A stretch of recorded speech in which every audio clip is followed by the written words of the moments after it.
ito yung kabay. Walang kung anong tawag sa inyo nito.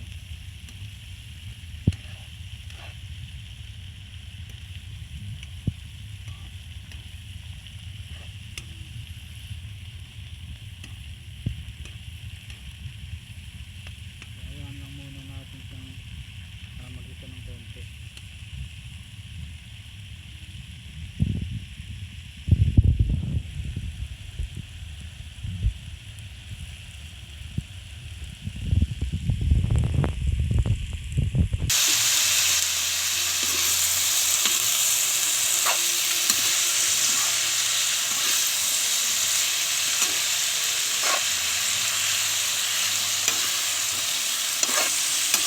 So ngayon guys, lalagyan na natin yung pangalawang gata natin.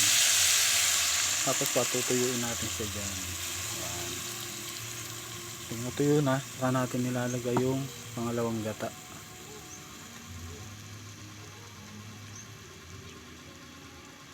Ayan guys, so lagyan na natin tong ating pansahog na hipon.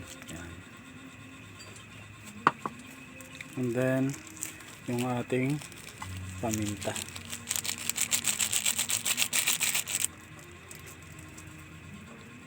Tapos kailangan natin siyang takpan guys. Kuha tayo ng pantakip. Ayan guys, pakuloyin muna natin, takpan muna natin siya. Yan. Hanggang sa lumambot na yung mga gulay.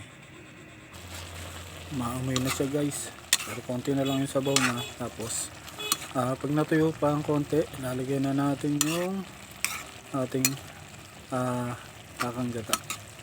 Yung pangalawang gata, lalagyan na natin.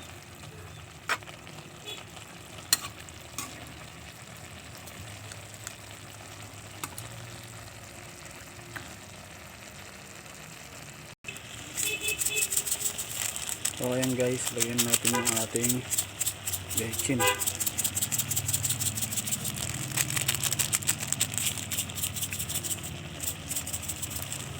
Yun. And then lagyan na natin yung ating gata.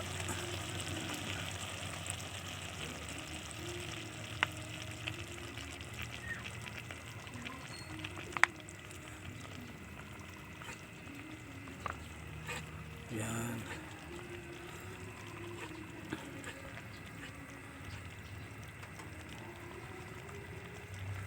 So luto na siya guys. So hintayin na lang natin isang kumulo.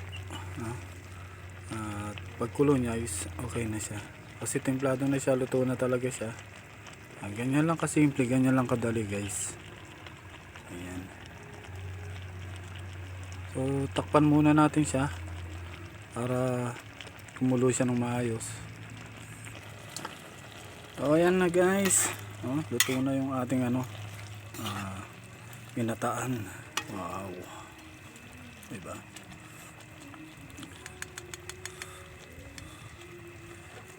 Ginataang gulay